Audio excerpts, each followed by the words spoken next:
Police are now on their own to manage crowd control.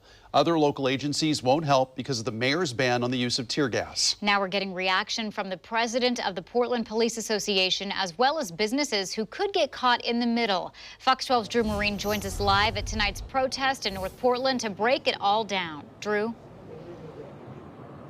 Yeah, Nora, right now we're just going to give you a quick look on North Lombard Street outside the Portland Police Association. There's a group of about 100 or more protesters gathered there. It's been relatively calm. They marched here from Arbor Lodge Park, and almost immediately upon arriving, Portland police warned the group not to engage in any criminal activity. We've seen some spray painting so far, but otherwise people are passing a megaphone and sharing their experiences with police. Earlier today, Premier Beauty owner says they've already faced financial hardship due to the pandemic, and any damage would only do more financial harm should protests go their way this weekend.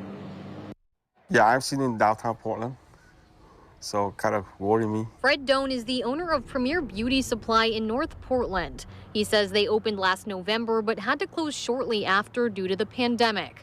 With major protests planned for this weekend, he's hoping they don't sustain any damage because he says they won't be able to afford it. I hope everyone will, take into account, like small business owner like us.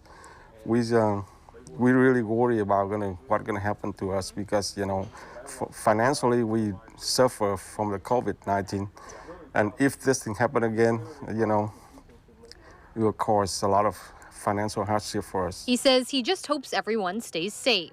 I hope everything, the protest will be peaceful and no violence gonna happen. That's what I hope for. And Portland Police Association President Daryl Turner says he hopes for the same outcome, but says it'll be a tough task to manage without city leaders rescinding their ban on the use of tear gas. If any citizen or police officers get hurt, this is on the city council. This is on our elected officials. This is on our police commissioner. They have the ability to keep people safe, to be able to let the police bureau do their job the way they know how to.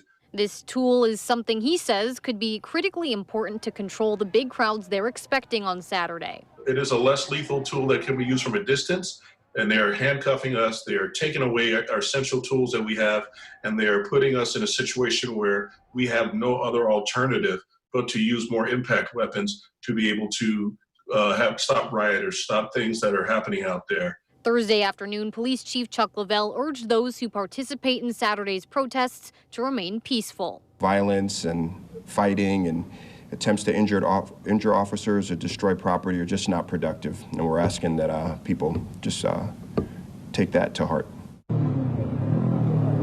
Portland police have asked Multnomah County Sheriff's Office and Oregon State Police for extra help on Saturday, but both agencies have declined because of the ban on tear gas use. And we're just going to give you another look outside the Portland Police Association building on North Lombard again.